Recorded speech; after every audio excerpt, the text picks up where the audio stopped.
Hello everyone, I hope you're all keeping well, healthy and happy.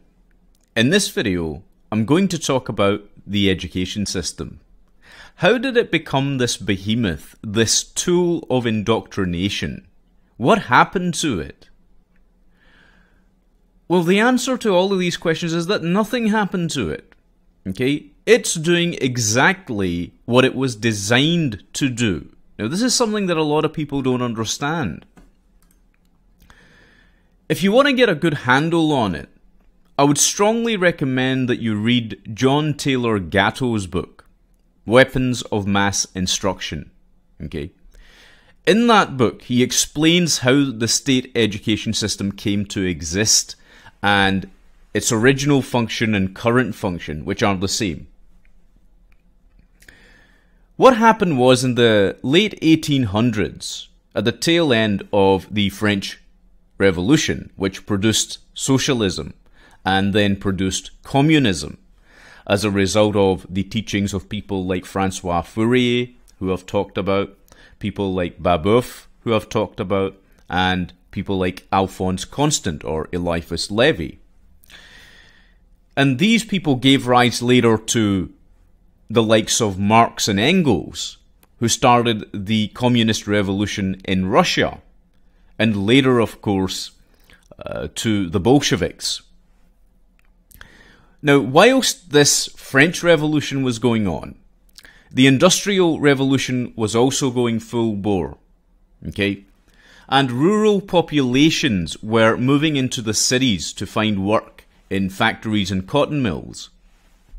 And what this led to was the creation of the working class, because before then, most people were agrarian farmers, right? It was an agrarian society. Now, these industrialists, politicians, and bankers realized very, very quickly that they would need more compliant and productive workers to increase their productivity. So what they started doing was looking at political philosophies and systems that could be used to create said workers across the world, right? They started looking around. Then they started targeting the children of the working class as an experiment to train and create the most productive workers, because they knew that the parents would very quickly accept their proposals. Why would they do that? Well, because the children needed somewhere to go while the parents were working. Again, it's no different from the way it is today, right? Kids get sent into daycare, kids get sent into schools because their parents need to work and the children need to be in some way, shape or form supervised. At least that's what the parents believe. Now, to achieve this goal of creating the perfect mindless worker drone, they turned to a place called Prussia, okay? And in Prussia, there was already a public education system to produce obedient soldiers. So they tweaked this system so that they could produce obedient slaves. It's a brilliant method of creating slaves to the political, banking, and business classes, the corporate oligarchs. Okay? This is what very quickly became apparent to the people that were running the education system, the proponents of the education system, right? Now, the Prussian education system was established in Prussia in the late 18th century, early 19th century, and was adopted by every American K-12 public school, as well as major universities. Okay? And that happened in the late 18th century, into the early 19th century, and it indoctrinated all the children into the service of nation building, okay? Teaching children and teaching young adults blind obedience to authority. right? That's very important. That's the whole point. If you make children compliant, if you make them believe that such a thing as authority exists, unchallenged authority, by the way, not true authority. A true authority, as I outlined before, is someone who has expertise in a particular field. Okay? But this blind obedience to perceived persons of authority is what is dangerous. And what schools also did in Prussia was to reinforce class and racial prejudice. Now, do I have to go into how this is still happening today? I hope not. Okay? Because if you take a look at this communist doctrine, which is being taught in schools the world over practically, especially in Western civilization, what are kids being taught? They're being taught all this nonsense, this garbage, with revised so-called history, right, about how awful and terrible white people are. Or how lazy and indolent by default black people are. Right? How do they do that with black people? Well, they create an entire victim class. They establish a narrative based on that. Okay? And they enforce and reinforce this class separation and segregation via their indoctrination. Instead of helping children, teaching children to become individuals, they collectivize them. Okay? Into their own special groups. It's very, very dangerous stuff. But that was the aim of the public education system from its inception. That's the point I'm trying to get across here. This is what these factory owners and industrialists and bankers and politicians knew, right?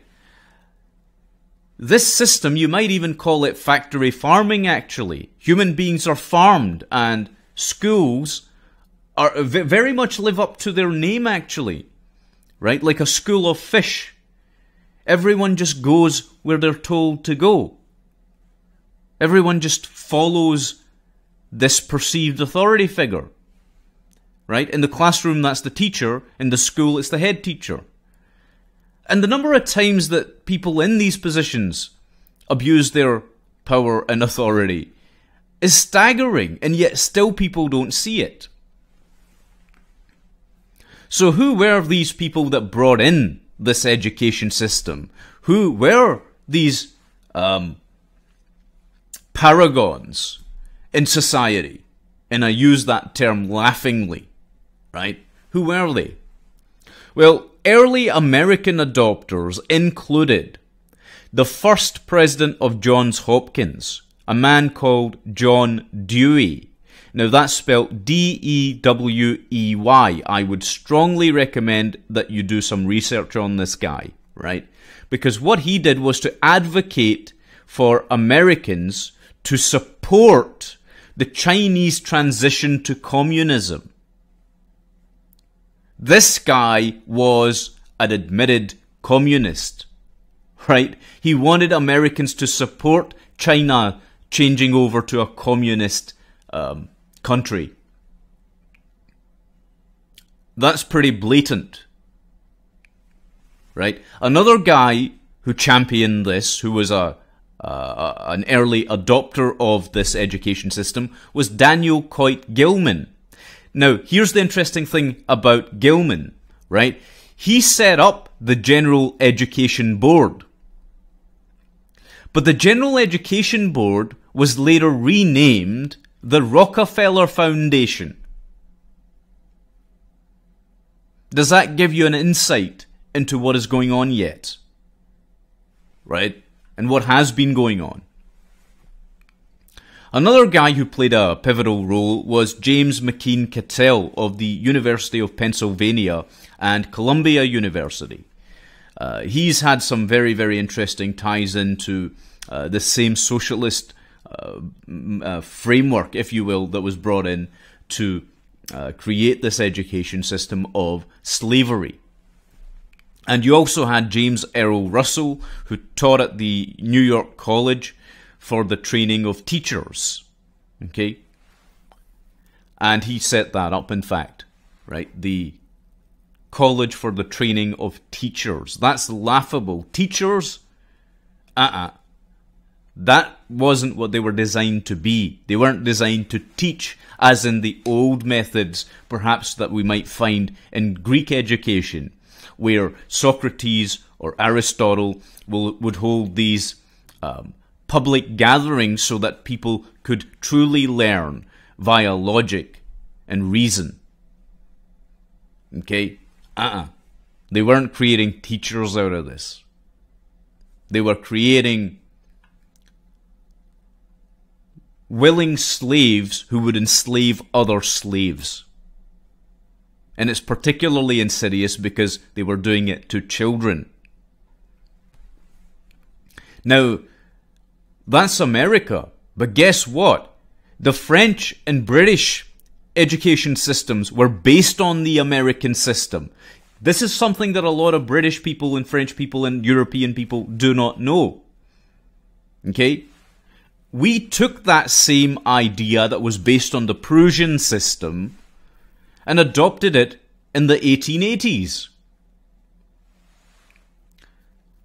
Now, here's another thing. The basic foundations of the Prussian primary education system were laid out by a guy called Frederick the Great. He was an emperor or king or what have you of Prussia, right? Again, this is why he rolled out this system of obedient soldiers being created through the school system, right? Well, it turns out that Frederick the Great was an icon of the Nazis. They loved him. They absolutely loved him, right? And the Nazis also took a lot of their ideas from the Prussian system. Okay? So that gives you some sense of how dangerous this thing was. And guess what? The communist Soviet Union adopted the same ideas. So, make no mistake, the biggest mass murdering ideologies on the face of the earth thought this was a good idea. And you can see the results from history, right? Now, in John Gatto's other book, called Dumbing Us Down, he asserts that schools do the following things to children. They confuse the students, presenting an incoherent ensemble of information that the child needs to memorize in order to stay in school.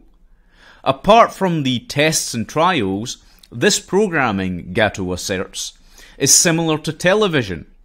It fills almost all the free time of children. They see and hear something only to forget it again, right? And they're told that the best thing they can do is to memorize and then parrot out what they've just memorized. This is what we call learning by rote. It's insane. Now, it is true that memory obviously is a faculty which is very useful, right? And it does help in matters of critical thinking. But it's not the only factor in it, okay? And this is part of the reason why kids, when they come out of these schools and colleges and universities, can't think critically. But we'll get into more of that. It also teaches them to accept their class affiliation, as we talked about before, right? Again, because it's based on the Prussian model, this is what it does. It makes them indifferent. It makes them emotionally dependent, and it makes them intellectually dependent, which is not good news. It babies them in a way that is really, really harmful to the children. And it also teaches them a kind of self-defense which is not a true self-confidence, I should say, self-defense. Self-defense is a necessity in places like this, schools that have become like prisons, right?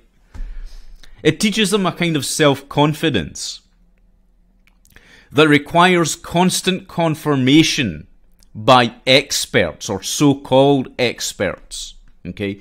This is a form of provisional self-esteem. It's not true self-esteem. It's not true self-confidence. Okay, it's false. And it's not based on merit. It's based on how well you can parrot out the indoctrination which you have received. And schools make it clear to the students. This is one of the worst parts of it. But again, there's a reason why this was used. They make it clear to the students that they cannot hide, that they are always being supervised. All the time. They can't escape it. Okay? It is literally like a prison system. Kids are treated like criminals that haven't committed any crimes, right? This is insane. But this is the education system. It's designed to produce slaves, obedient slaves. I cannot stress that enough. Schools are nothing more than indoctrination camps, and they always have been, especially public schools. And it's something to think about that they use the same models adopted by the Nazis and the communists in the Soviet Union and in China. Okay? It's the same fascist socialist model that came out of the French Revolution. People oftentimes, by the way, get confused about that. They don't realize that fascism actually falls on the left of the political spectrum. Right? It falls on the left of the political spectrum. It's not on the right. Now, you might look at me if you're new to these ideas and say to me, how can that be? We were taught in these very same schools that fascism is obviously something that emanates from the far right. You are completely mistaken if you believe that. But I understand why you might believe it, and I'll tell you why you might believe it. Here's the reason for it. It goes back to Theodor Adorno. Okay? Who was Adorno? Well, he was a member of the Frankfurt School. These cultural Marxists that I've so often spoken about. He redefined the meaning of the word fascism by developing something called the F scale. And he did this in the 1950s. Okay, just after the Second World War. The 10 questions in the F scale had nothing to do with determining whether someone was actually a fascist or not. But instead, the F scale was used as a flawed psychometric test. It was pseudoscience, psychobabble, right? None of it holds true in a real scientific sense. And in fact, it's been debunked so many times in modern times. And yet, this F scale is what people go by in the education systems. You can't make this stuff up. I mean, it's just batshit crazy. And what it was actually designed to do, this F scale, was to diagnose sexual repression and Puritanism. That's what Adorno had designed it to actually do. And if you were sexually repressed, according to Adorno, right, and you weren't a sexual liberal, which all these nutters on the left believed is a great thing, right, then you were branded as a fascist. I mean, you couldn't make this up. This is just madness, right? But what is fascism in reality? What is its true definition? Well, it means to have centralized state power. Okay, if you've learned anything about anything, you'll know this, right? To have centralized state power and control is to have a fascist system. Okay? But the F scale stripped the word fascism from its ideological roots and made it meaningless. Okay, that's what they did. And then along came Herbert Marcuse ever so slightly later, and he was another member of the Frankfurt School who taught at the University of San Diego. And he published a work called Repressive Tolerance in 1965.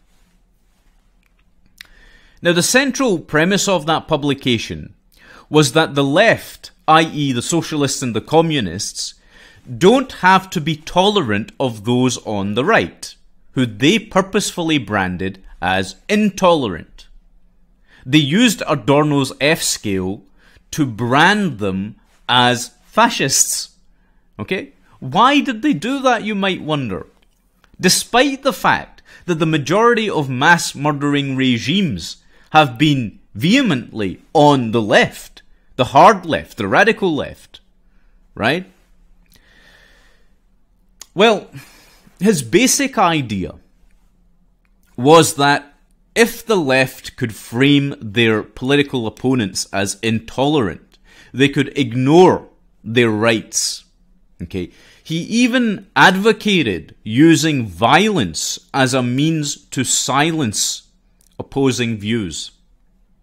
That's part of the reason why you see the left today doing the same thing. Okay?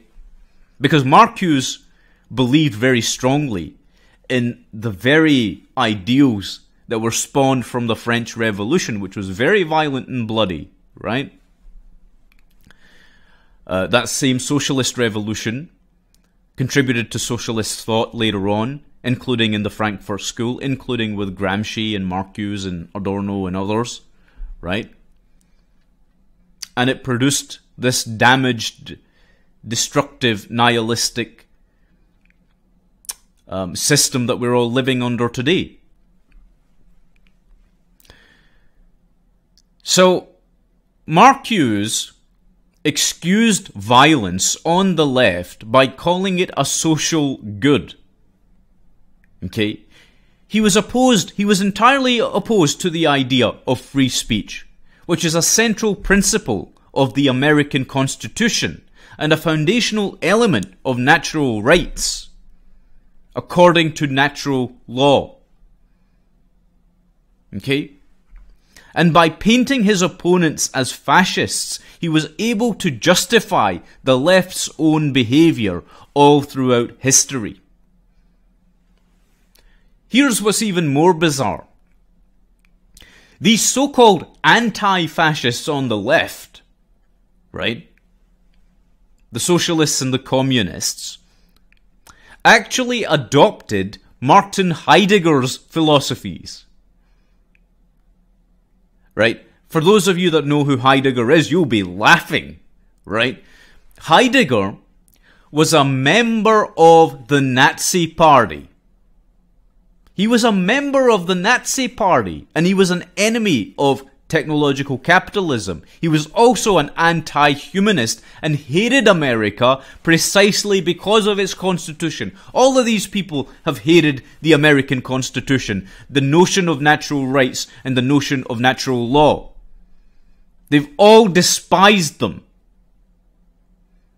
because they promote and champion the truth in an objective sense and individualism. Individualism that benefits the whole, right?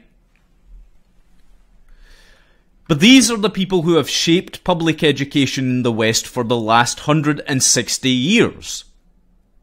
And in case you're wondering why the early industrialists and bankers and these other think tanks were in favor of this system, you have to remember that they were in favor also of state-directed capitalism, which is a very close approximation of fascism. Okay? And they were all very heavily influenced by the ideological belief systems which spawned socialism and communism, which came out of the French Revolution. The ideas of Fourier, Francois Fourier, who I've spoken about a lot, and Francois Babeuf, and also Eliphas Levi, or Alphonse Constant as he was known, a student of Fourier's. And you also find that their direct ideological descendants, Marx and Engels, and in fact at the end of the day Hitler himself, were all of the same bent. They were just different branches of the same social theories. Okay? They were different branches of social engineering theories. That's what people don't get. And the public education system that was first instituted in Prussia was based on those same ideals, which is why the socialists and the communists adopted fascism to its extreme. Okay, they adopted the same fascist education system that benefited the Prussian military to create obedient slaves, to create a brand new slave class.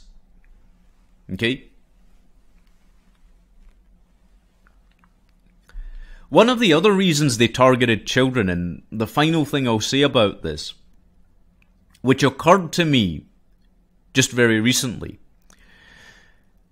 is that children don't develop the ability to reason right from wrong until about the age of 7 years old. Okay? You see, reasoning and morality involve the medial prefrontal cortex, the posterior cingulate, and the angular gyrus. Okay? These parts of the brain don't develop until about 7 years of age.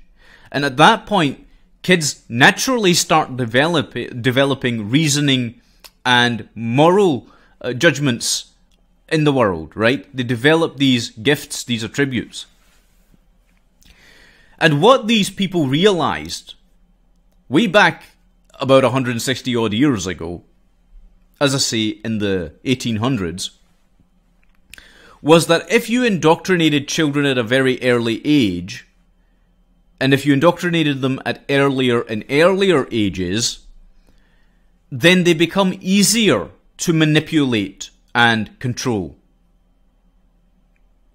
Okay? That's why the system's designed the way it is. This is also why these same sexual repression theories are actually being rolled out in school systems even today. Right? It's why young children in schools today are being sexualized. Young boys are being put onto hormones to make them transgender, following the ideological bent of this transgender agenda. Okay? And why all these things are being championed in a way in which the minds of the young are being destroyed wholesale. Now, understand something here. When I'm talking about the transgender thing, by the way, right? Adults can make their own decisions, okay? And in the human species, you do get that small segment of the population naturally, which is transgender, okay? And that segment of the population usually tends to be about 0.03%. Sometimes a little higher, sometimes a little lower, okay? That's understandable. It's natural variance. But the ideologies which are being pumped out in schools are actually traumatizing children now. I was reading an article about this just last week, where kids were being taught that they had no fixed gender in a certain school. And it caused extreme distress to the children.